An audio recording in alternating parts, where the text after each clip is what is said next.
ఇవాళ నీకేదో పవర్ ఉందని పండగ చేసుకుంటేనో, నీకేదో పవర్ ఉందని మా మీద దౌర్జన్యం చేస్తేనో రాబోయే కాలం ఎలా ఉంటుందో కూడా ఒక్కసారి ఆలోచించుకుంటే మంచిది. నాకు ఆలోచన జ్ఞానమే లేదు. నా రెడ్ బుక్ ఉంది, నా దగ్గర పోలీసులు ఉన్నారు, ఎంతకైనా తెగిస్తాను, ఎన్ని అక్రమ కేసులైనా పెడతాను, ఎంతమందినైనా జైల్లో పెడతాను అని నువ్వు భావిస్తే దీనికి ప్రతిఫలం లోకేష్ అనుభవించక తప్పదు రాబోయే కాలంలో. ఇవాళ్లతోనే పని అయిపోలేదు. ఇళ్ళకి కానీ పండగ అయిపోయిందా? పండగ చాలా ఉందిగా, చాలా పండగలు ఉన్నాయి, చాలా పండగలు వస్తాయని కూడా ఈ సందర్భంగా నేను చెప్పదలుచుకున్నాను. కాబట్టి Lokesh is a immatured politician. అతనికి కక్ష సాధించటం తప్ప రాష్ట్ర అభివృద్ధి తెలియదు.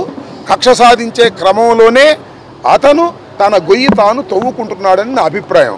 వెనక్కి చూసుకొని ఆలోచించేటటువంటి జ్ఞానం కూడా అతనికి లేదు.